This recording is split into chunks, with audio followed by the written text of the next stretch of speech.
Bismillahirrahmanirrahim. Alhamdulillah Rabbil alamin. Wassalatu wassalamu ala asyrafil mursalin Sayyidina wa lana Muhammadin wa ala alihi wa sahbihi asmin. Amma ba'du. Seperti yang saya sering cerita, kalau ngaji ngatur kiai itu dosa. Tapi karena saya niat baik, sama-sama ngaji, jadi temanya bebas, waktunya juga paling lama saya ngaji paling 20 menit sampai 30 menit. Sesi jawab tanya jawab hanya 2 pertanyaan. Tidak boleh bantah, yang punya diri saya kok diatur. Ini semakin lama Anda ngatur saya semakin dosa, karena ngatur orang itu tidak baik. Apalagi ngatur kiai itu tambah tidak baik lagi ini. Iya toh, misalnya saya ke Jakarta nelpon Pak Martinus, Pak sini, ya belum mesti bisa. Jadi ya sama-sama nggak mesti bisa kan. Tapi monggo lah kita cerita-cerita Islam, cerita-cerita beragama yang rileks. Kita semua tadi seperti yang dikatakan Kadensus pernah diswani Mas Sufyan Sauri, juga beliau pernah ngaji. Sebetulnya dalam banyak hal-hal yang keseharian itu lebih prinsip ketimbang ide kita tentang hal-hal besar. Saya beri contoh, Allah itu Tuhan yang Maha Kuasa, yang menguasai alam raya ini. Kadang-kadang menjelaskan dirinya itu hanya alladzi at'amahum min ju'. Saya ini Tuhan yang memberi makan kamu saat Anda lapar, saat kalian lapar. Jadi untuk beriman kepada Tuhan yang Maha Esa, kepada Allah, kamu yakin yang memberi makan kamu itu Tuhan. Apapun kecewanya Anda terhadap tetangga, terhadap negara, terhadap mertua, terhadap istri, itu kecewa Anda tidak akan mati. Tapi kalau tidak makan itu mati. Sehingga Allah mensifati dirinya kadang pakai keseharian. Alladzi at'amahum min ju'. Tuhan itu siapa? Yang memberi makan kamu ketika lapar. Tapi kamu untuk syukur itu nunggu punya istri cantik, neriman, gampang diatur, membolehkan poligami. Terus 4 istri itu neriman semua, loyal semua. Itu sombong betul. Mau syukur saja kok repotnya seperti itu. Jadi mau syukur ya ada makanan dimakan. Itu kalau ngantuk ya tidur. Ayatnya wa min ayatihi manamukum billaili wan nahar. Maksud ayat Allah itu tidur. Nah, keangkuhan-keangkuhan ini yang menjadikan kita itu jadi repot hidup. Wong untuk syukur kok nunggu tadi. Mertua baik, tetangga baik, istri baik. Apa saja di sekelilingnya harus baik. Nah, keinginan berlebihan ini menjadikan kita lupa ada hal-hal yang paling kita butuhkan, yaitu oksigen. Kita boleh nempat di buminya Allah. Alladzi ja'ala lakumul ardo firasya. Bumi kamu tempati enak. Coba kalau gempa. Apa artinya istri 4 cantik semua kalau pas digoyang apa? Gempa. Apa artinya kamu jabat? Entah apa saja jabatannya. Kalau bumi likuifaksi, habis kamu. Kiai meskipun dai kondang umatnya jutaan, kalau likuifaksi di panggung hancur. Tapi nikmat-nikmat yang disebut Allah seperti ini jarang kita kaji keseharian. Alladzi ja'ala lakumul ardo mahda. Allah itu yang menjadikan bumi dalulan, yang mudah diinjak. Famshu fi mana biya, silahkan pakai jalan-jalan. Jadi saya termasuk benar-benar kiai Jawa. Kalau kerennya kiai Nusantara atau kiai Indonesia lah. Diajari bapak saya Kiai Haji Nur Salim, diajari Mbah Maimun. Itu Islam itu keseharian. Karena ketika Anda memilih hal-hal yang serius, itu tujuan utamanya nyari ridhonya Allah, dan ridhonya Allah bisa kamu dapatkan sesuatu yang pasti benar. Misalnya dalam sebuah hadis Sahih Muslim disebutkan, innallaha la yardha 'anil 'abdi idza akalal akla fayahmadahu 'alaiha aw yashraba syarba fayahmadahu 'alaiha. Itu redaksinya inna itu sesungguhnya, la yardha juga pakai lam taukid, juga maknanya sesungguhnya. Sungguh-sungguh Allah sangat ridho ketika seorang hamba itu makan ketika sesuap nasi dia muji Allah, ketika minum seteguk nasi dia muji Allah. Itu kalau orang diridhoni Allah itu wali betul. Itu untuk jadi wali itu gampang. Kamu makan ridho, kamu nginjak buminya Allah ridho, seneng, kamu hidup keseharian aman, seneng. Nah, ini supaya sampean kita semua ngaji betapa panduan Rasulullah untuk menggapai ridho Allah itu banyak yang keseharian sekali. Saking kesehariannya banyak dalam hadis dan itu sahih. Nabi menyebut hal-hal yang keseharian. Hatta ma tas'alu fi imra'atika, kamu punya uang kemudian istri kamu bisa makan, itu ibadah. Bahkan sebagian ibadah itu dicontohkan Nabi yang akhirnya diprotes sahabat.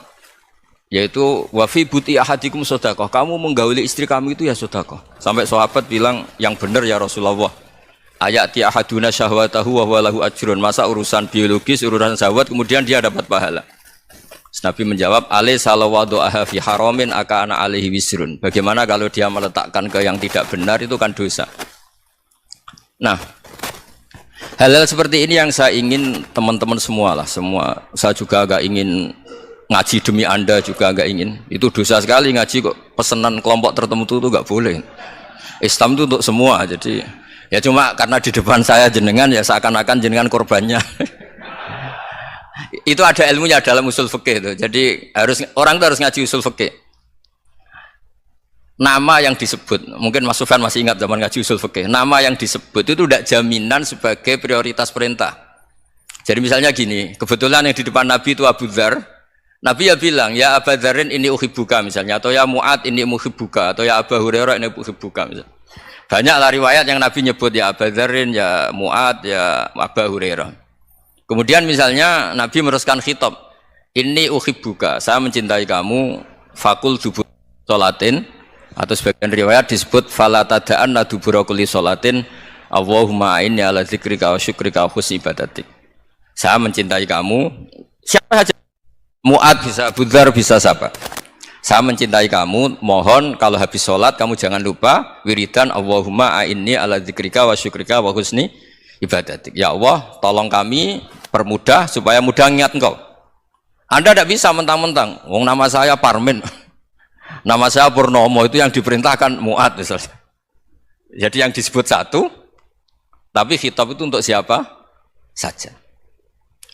Saya teruskan ya. Jadi saya mohon semua kita melakukan kebaikan itu kalau dalam kaidah fikih disebut al yakin la yuzalu bisyak. Banyak kebaikan yang kebenarannya itu 100%. Tidak punya efek samping ke pihak lain, ke kelompok lain, ke komunitas lain. Yaitu tadi misalnya Anda makan dan itu murah sekali, hanya butuh satu piring. Setiap kunyahan kamu muji Allah, setiap minum kamu muji Allah. Itu redaksinya Rasulullah SAW disebut Allah sangat ridho ketika seorang hamba makan, kemudian dia memuji Allah. Atau minum, kemudian dia muji Allah.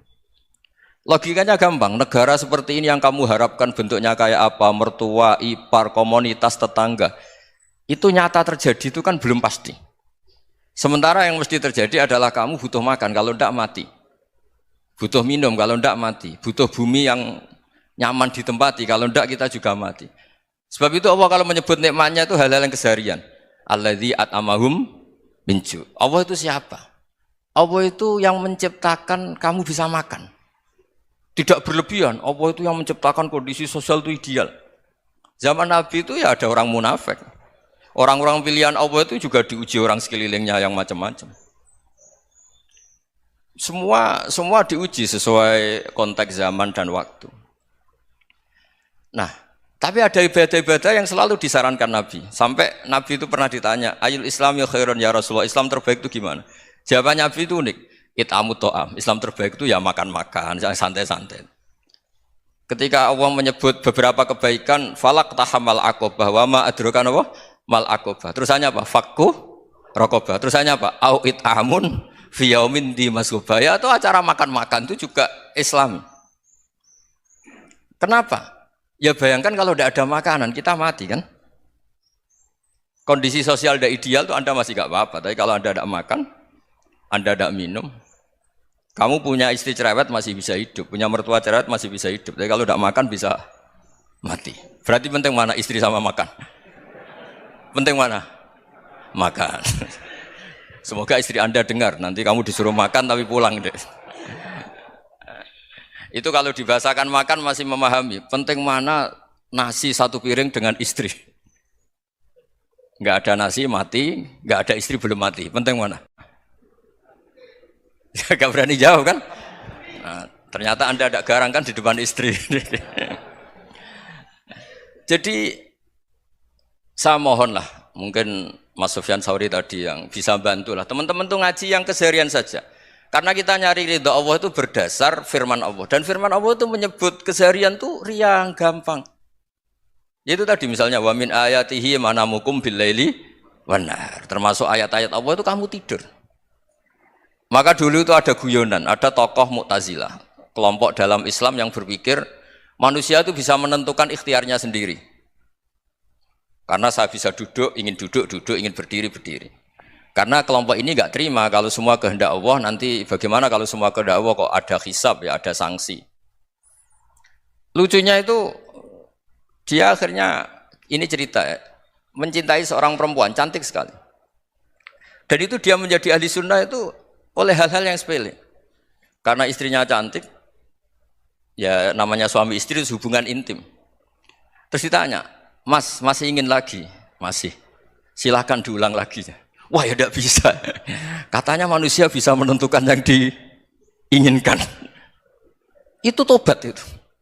Itu nggak bisa ditobatkan Mas Sufyan Ats-Tsauri. Orang cantik yang mudah nobatkan orang itu orang cantik. Segampang itu.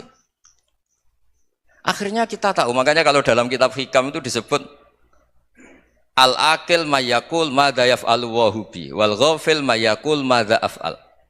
Orang yang punya akal karena sadar ini wilayah Allah, semua milik Tuhan. Itu dia tiap hari berpikir, besok Allah akan melakukan apa terhadap dunia ini.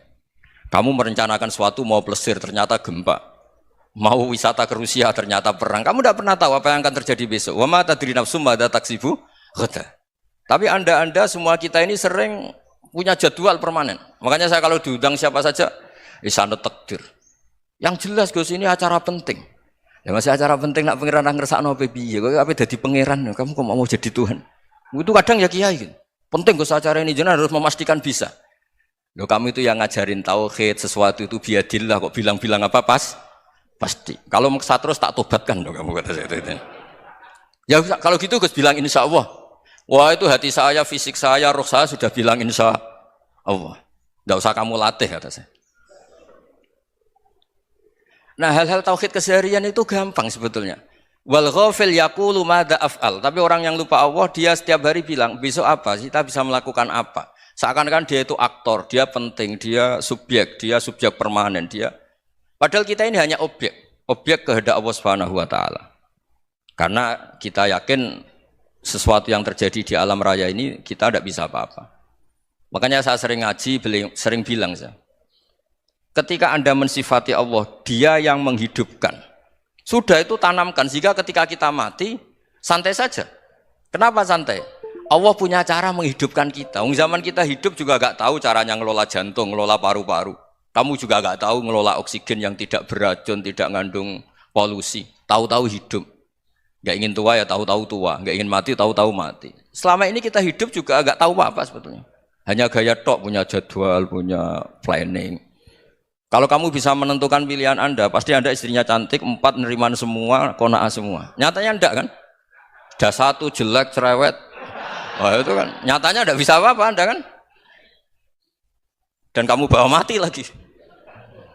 Nah, itu kan. Istri Anda juga gitu, punya keinginan, punya suami yang ganteng, yang jabat, yang neriman, yang enggak poligami. Ya enggak kesampaian juga. Kalau kita ngitung tingkat kegagalan kita itu gagal terus. Ya kan? Nah, terus ingat Allah, madza yaf'alu wa bi. Orang yang punya akal selalu berpikir Allah itu menghendaki apa terhadap saya. Lalu sama-sama orang itu. Ngelihat orang yang serius, itu kata Anda itu pemikir berat, serius. Senang punya tokoh yang merengut karena kamu anggap serius. Tapi sebagian orang anggap orang yang serius itu wong merengut, wong masam, wong muka kok ditekuk. Jadi sama itu hati ya muqallibal qulub tsabbit qalbi ala dini, karena kita enggak tahu cara berpikir kita tentang orang lain, tentang sekeliling kita. Misalnya kita orang baik yang jenis ngrumat fakir miskin. Ada orang bangun masjid mewah itu janggal. Apa artinya masjid mewah kalau banyak orang kelaparan? Tapi kalau yang jenis pendidikan apa artinya masjid mewah kalau tidak bisa ngaji? Nanti yang jenis infrastruktur apa artinya ini kalau semuanya punya sudut pandang yang berbeda-beda. Dan Islam mengapresiasi semua kebaikan. Tapi katakan semua kebaikan itu adalah kehendak Allah Subhanahu wa taala. Karena apapun baik Anda itu pakai fasilitas yang diberikan oleh Allah Subhanahu wa taala. Sehingga ini yang disebut qulillah tsumma dzarhum fi khawdihim yal'abun. Ya kembali tadi ke tema-tema bahwa keseharian Anda ini sudah Islami. Saat Anda tidak bisa melakukan apa saja, Saya sering ada jenazah, biasanya kalau tetangga meninggal saya sering disuruh ngelepas. Saya bilang orang ini baik, karena sering ngelamun di rumah, sering nganggur di rumah. Ditanya sama anaknya, kenapa Gus nganggur baik? Ya kalau dia nganggur artinya juga nggak berbuat sesuatu yang maksiat kan? Ya kan, orang nganggur di rumahnya ya tidak bunuh orang, tidak maling, tidak korupsi, ya namanya nganggur di rumah. Lah cuma istri cara pandang nganggur gak menghasilkan uang gitu. Tapi juga gak menghasilkan kriminal kan. Jadi sebenarnya Islam itu makanya kalau sampai ngaji usul fikih itu ada kitab usul fikih namanya Lubul Usul, itu terkenal sekali di pesantren itu. Itu kalau ngapresiasi keseharian itu luar biasa. Izma min mubahin illa wa yatahaqqaqu bihi tarku haramimma. Karena keseharian yang mubah saat Anda lakukan itu ada kehebatan yang luar biasa, yaitu meninggalkan haram. Makanya dulu banyak orang-orang alim ketemu temannya itu guyon sampai semalaman.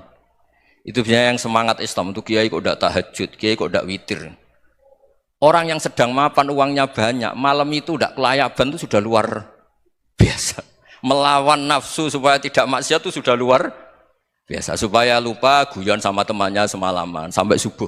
Gejolak-gejolokan ngenang zaman miskin, zaman kuliah gak jelas, zaman apa. Melihatnya jangan tarkut tahajud. Seperti ini meninggalkan tahajud, tapi meninggalnya ini talkul muharramat. Jadi kayak apa hebatnya? Sehingga Imam Ghazali punya riwayat yang agak unik. Hatta takuna ibadatu akhiri hadil ummah iku an-naum.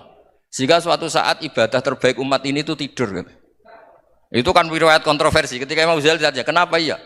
Kenapa kamu mulai keluar dari rumah itu sudah banyak maksiat? Melihat perempuan yang enggak mahram, melihat fenomena. Tapi kalau kamu tidur itu enggak melihat apa-apa. Tapi juga kamu jangan nganggap tidur itu ibadah betul. Saatnya melakukan fardhu ain malah masih tidur. Tapi itu sudut pandang yang menjadikan kita Islam itu gampang. Jadi saat Anda tidak bisa aktivitas apa-apa, misalnya ada beberapa orang yang lumpuh. Lumpuh itu memang nggak bisa Jumatan, nggak bisa ibadah, tapi dia juga nggak bisa maksiat.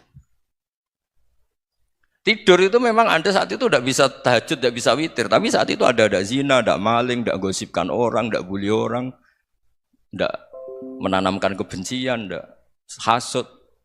Sehingga tidur menurut Allah Ta'ala wa min ayatihi manamukum billaili apa? Wan-nahar. Karena di tidur itu selain ada unsur istirahat, jaga kestamina, juga ada unsur meninggalkan beberapa keburukan. Nah saya mohon ibadah yang keseharian ini kita jaga. Supaya kita semua baca ayat itu fasih. Fasih itu tertanam di hati. Allah itu siapa? Alladzi at'amahum min ju'i wa amanahum min khauf. Dan Allah kalau cerita di Quran itu anna sababnal ma'a sabba tsumma syaqqaqnal ardha wa syaqqa fa ambatna fiha habba wa inaba wa qadba wa zaituna wa nakhla wa hada'iqa hulba. Kamu tahu saya ini siapa kata Allah? Saya ini adalah Tuhan yang menurunkan air, kemudian ada tanaman banyak. Habba wa inaba wa qadba, ada zaitun, ada tin, kalau orang Jawa mungkin ada tela, ada padi, ada mangga, ada pisang. Sudah. Wa inaba wa zaituna wa nakhla wa hada'iqa hulba, ada perkebunan yang lebat. Tujuannya apa? Mata Allahkum, silahkan kamu pakai, kamu nikmati. Tapi karena kadang kita ini punya ide-ide besar. Tadi untuk syukur saja nunggu punya istri riman, rumah baik, tetangga baik, komunitas baik, semuanya baik baru syukur. Lama-lama nanti ada di surga, syukurnya nunggu surga paling kelas A. Itu sudah ada yang menghuni Rasulullah, kamu nggak boleh di situ. Masa untuk syukur saja? Repotnya Masya Allah. Jadi mohonlah Quran yang kalau Anda hafalkan juz sama itu kan ada ayat-ayat yang kayak tadi. Ya, fal yang dzuril insanu ila ta'ami. Coba lihat apa yang kamu makan ya? Dari mana? Dan untuk mempertahankan hidup kamu keseharian. Jadi jangan kira ibadah itu harus membentuk komunitas yang versi Anda. Ibadah itu harus hal yang mulu-mulu. Kesehariannya Anda alami. Loh ini saya tidak bikin-bikin. Saya ngaji bukan karena berdasar pesanan. Itu ayat yang saya baca kan betul ada ayatnya kan. Fal yang dzuril insanu ila ta'ami. Anna sababnal ma'a sabba thumma syaqqaqnal arda syaqqa fa ambasna fiha habba wa inaba wa qadba wa zaituna wa nakhla wa hada'iqa ghulba. Terusannya apa? Mata'al lakum, silakan kamu nikmati. Mata itu silakan kamu nikmati. Ya kayak sampean dikasih hidangan ya makan. Ya sudah makan. Habis makan ya minum. Habis itu ngantuk ya tidur. Ya sudah normal-normal saja. Kayak apa indahnya Islam? Tapi Anda mencari Islam yang gimana lagi? Nah itu yang diajarkan guru-guru kita, diajarkan sanad kita sampai Wali Songo, sampai Rasulullah Shallallahu Alaihi Wasallam. Bahwa pada akhirnya ada jihad, ada perang. Itu dulu memang perang, bukan membunuh. Beda. Dulu kita dijajah Belanda ya perang, dan itu normal karena kita dijajah. Jadi ketika orang lain ingin baik sama kita, wa in ahadum minal musyrikin astajaroka ya fa'jirhu hatta yasma'a kalam Allah. Kalau mereka ingin baik ya kita baik. Makanya ada istilah musta'man, mu'ahad. Kalau mereka ingin damai, berdampingan dengan kemajmukan, ya itu yang lebih baik. Karena memang Islam menghormati proses perdamaian. Wa in janahu nawa lissalmi ya fajnah lah. Kalau ingin damai, ya kita harus damai. Jadi, andai kan dulu Belanda datang ke Indonesia kok minta besanan. Gitu. Ya mungkin kita juga senang, karena memperbaiki hidung kan, kalau minta besanan. Gitu. Nah tapi wong jajah dulu itu kan masalah kan? Apa? Masalah kan? Jadi saya mohon, jadi apa? Saya tadi minta sama Bapak Kadensus kemarin juga pernah main ke saya. Jangan sering ketemu saya ini sudah uzlah, saya ini sudah mau daftar jadi resi. Saya itu kemarin di muktamar juga agak datang, acara di Jogja juga sudah. Karena memang keluarga saya dulu itu bahasa ya, bapaknya bapak saya itu gak keluar rumah itu puluhan tahun, memang punya adat uzlah. Ya makanya ngaji saya ngaji aja yang gampang-gampang aja, yang nggak orderan, yang nggak pesenan ngaji aja dulu yang gampang. Saya ikhlas, yakin betul saya ikhlas. Ikhlas itu menurut saya itu roh. Orang nggak ikhlas menurut saya itu orang aneh. Ikhlas itu gampang, sudah saya bilang. Kalau kamu yakin ilmu itu milik Allah, ngasihkan juga ikhlas itu milik Allah. Apa sih yang kamu punyai sehingga kamu udah ikhlas? Uang milik Allah, energi kita milik Allah, bumi milik Allah. Kemudian kamu merasa memiliki. Merasa memiliki itu kalau dalam ilmu tasawuf sudah kesalahan kan. Bagaimana Anda punya? Coba tahu-tahu tanah itu kok milik Anda. Karena saya beli, Gus. Saya beli dari orang, dari Zaid. Padahal yang asli punya itu Allah. Apa benar kamu pernah beli sama Allah? Zaid ini pemilik nisbi, pemilik yang enggak sebenarnya kan. Ya enggak? Yang benar-benar pemilik itu Allah. Kok kamu ngerasa itu bumi kamu itu atas nama apa? Coba. Milik kan harus beli atau dikasih. Tidak semua kan? Nah, makanya terus famshu fi manakibiha, dan Allah menyebutnya, sudah saya ini yang menciptakan bumi. Walladzi ja'ala lakumul arda dhalulan. Dan Allah menyebutnya sederhana, famshu fi manakibiha, silakan jalan-jalan. Terusannya apa? Wa kulu mirizki, silakan makan-makan. Jadi Islam itu ya makanya kiai-kiai itu ada acara makan, sampai ada guyonan fikuli makanin makan di setiap tempat ya makan. Nggih ngoten nggih, pokoke sing gampang-gampang mawon nggih. Nggih Mas Sufyan nggih sing gampang-gampang mawon nggih. Assalamualaikum warahmatullahi wabarakatuh. Nah, yang saya ingin tanyakan, bagaimana kita memupuk konsep persaudaraan tanpa memandang kepentingan duniawi. Bismillahirrahmanirrahim. Ya yang rileks saja ya. Saya pernah ketemu orang yang pakaiannya itu enggak, mungkin kalau orang syariat bilang enggak syar'i lah. Pakai pakaian yang tidak syar'i. Tapi dia muslimah, dia ke masjid. Saya ditanya sama seseorang, Gus kok sama orang gitu mau bertemu gitu. Karena terus saya bilang, kenapa? Dia pakaiannya ada Islami.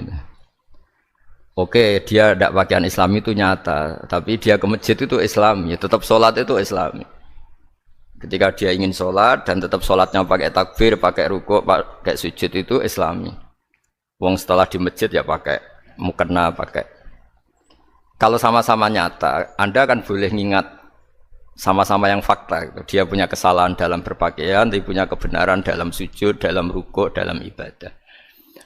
Dan itu tradisi Quran. Quran ya cerita famay ya'mal mithqala dzarratin khairan yarah wa may ya'mal mithqala dzarratin syarran yarah.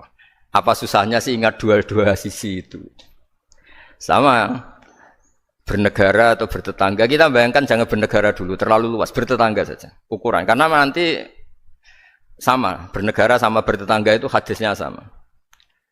Kita di kampung itu ya ada masjid dan orang-orang yang enggak sholat juga nyumbang masjid. Bahkan ada yang nyumbang masjid banyak terus tidak sholat karena keramik saya sudah sholat katanya. Saya pernah ketemu orang model gitu itu ya ada. Jadi tapi ada juga yang sholat terus tapi nggak pernah nyumbang masjid. Ya orang banyak.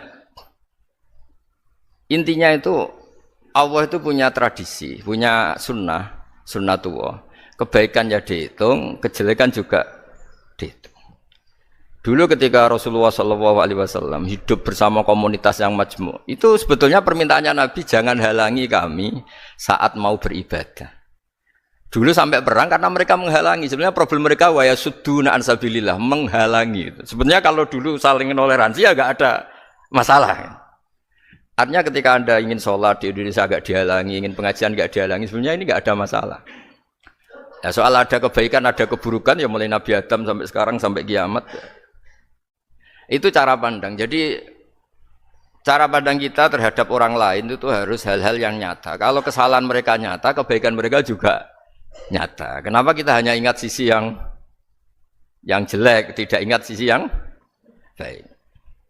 Saya sering cerita ke santri-santri saya, setiap saya pengajian diundang orang di mana-mana itu saya mesti istighfar.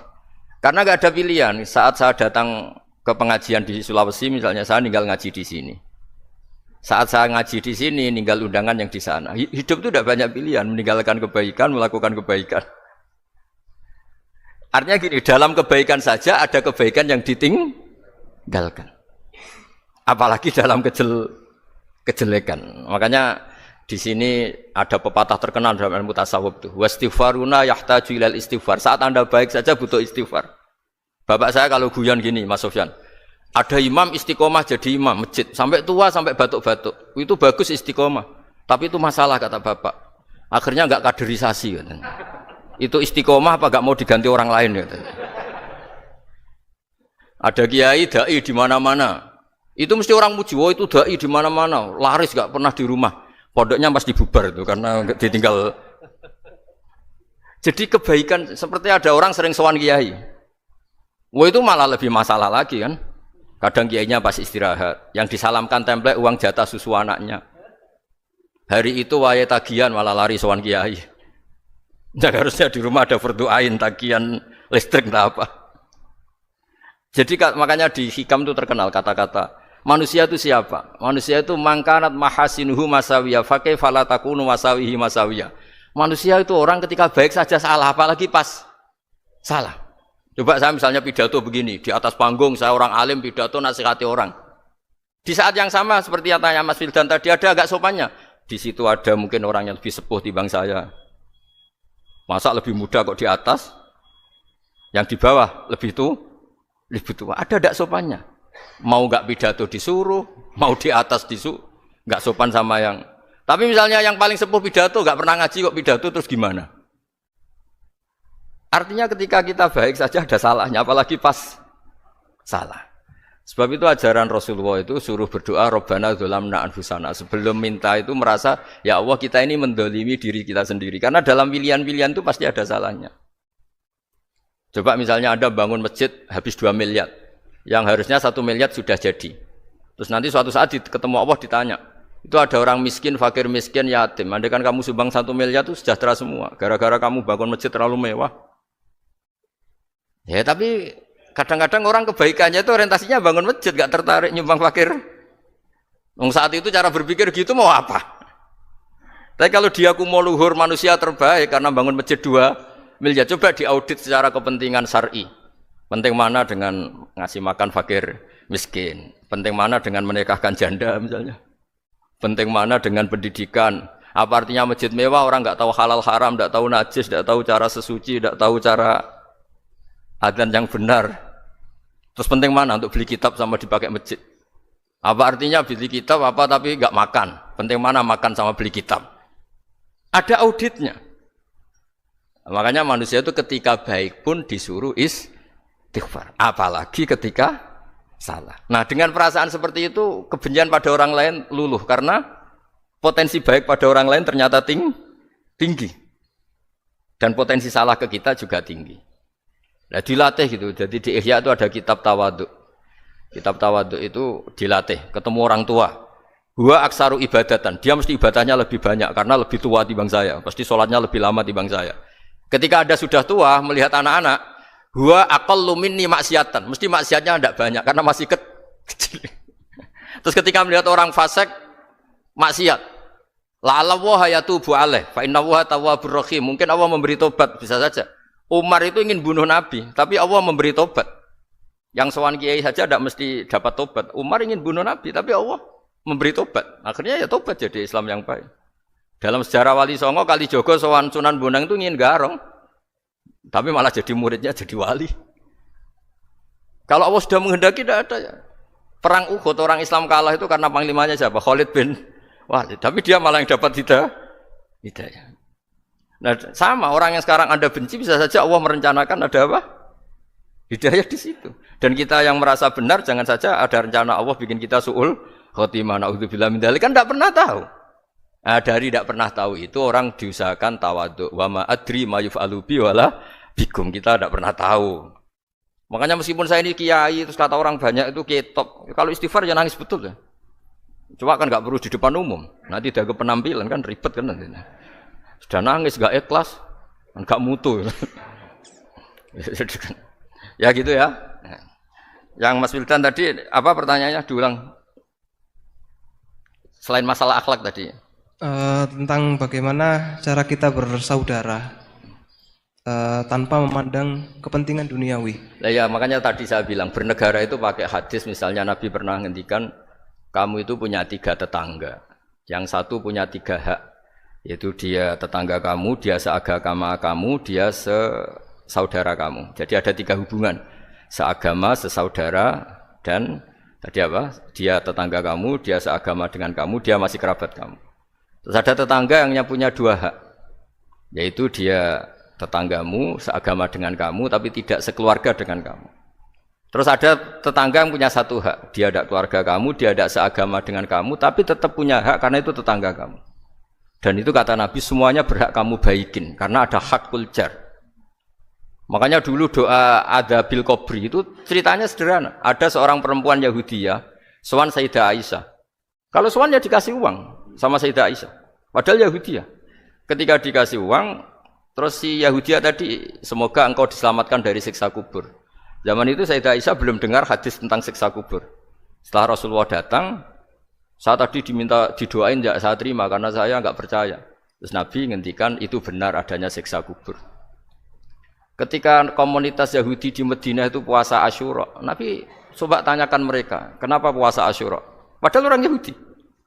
Oh, terus setelah ditanya, yaumun najjawahu fihi Musa, itu hari di mana Allah menyelamatkan Nabi Musa, kata orang Yahudi. Terus kata Rasulullah, nahnu ahaqqu bi Musa, saya juga berhak menghormati Musa. Kemudian Nabi puasa.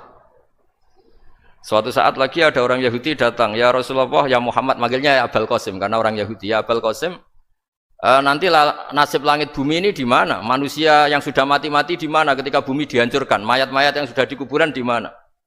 Terus orang Yahudi tadi bilang, inna woha wadu as-samawati ala dzih wal arodina ala dzih. Soalnya Allah itu bisa saja mengelola langit bumi yang sudah hancur gini-gini. Nabi itu tertawa-tawa. Dalam sebuah riwayat disebut hatta badat nawajidu. Tertawanya Nabi itu lepas sampai giginya kelihatan. Kata rawinya tasdiqan liqaulil khabri, karena Nabi membenarkan orang Yahudi tadi. Jadi intinya dalam banyak hal itu ya dicari kesamaan. Makanya kalau interaksi dengan kelompok lain kata Nabi la tusaddiquhum wa la tukadzibuhum. Kamu jangan mengiyakan juga jangan menolak. Kamu tolak jangan-jangan pas yang sama dengan ajaran kita. Kamu benarkan jangan-jangan yang tidak sama. Ya sudah, kalau enggak sependapat ya jangan ngambil sikap. Nah, itu juga yang dipraktikkan Rasulullah SAW. Nabi yaqumu lailatan yuraddidu hadil ayat. Nabi pernah sholat 1 rakaat hanya ngulang 1 ayat. Itu aja agak selesai. Yaitu ngulang-ngulang ayat. Fa'aqulu kama qalal abdus sholeh in tu'adzibhum fa innahum ibaduk wa in taghfir lahum fa innaka antal azizul hakim. Pun Gusti kula nyerah.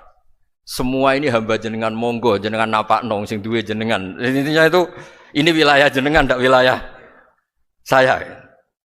Nah, kadang-kadang kita sebagai manusia itu jumawa seakan-akan itu wilayah kita.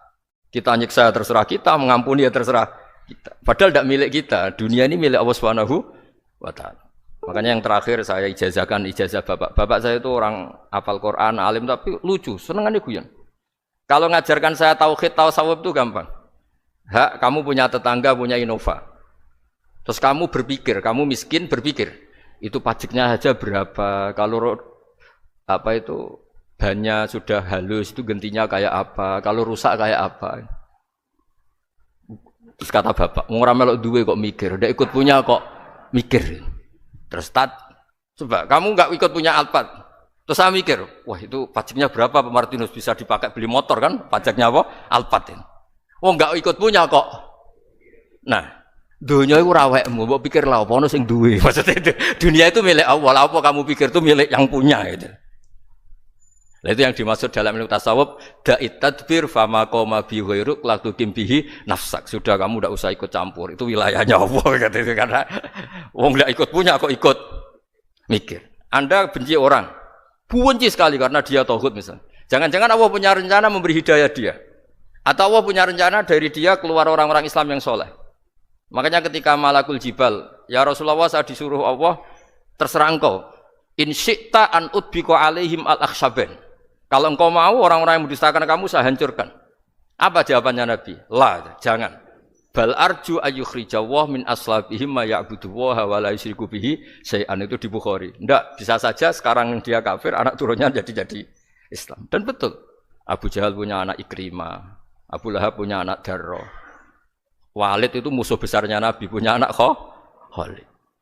Ya sudahlah, kita selalu berharap bahwa ini wilayahnya Allah. Sudah kita berharap. Agama ini bagi yang selalu punya harapan. Limangkana yarjuwaha, orang yang selalu punya harapan.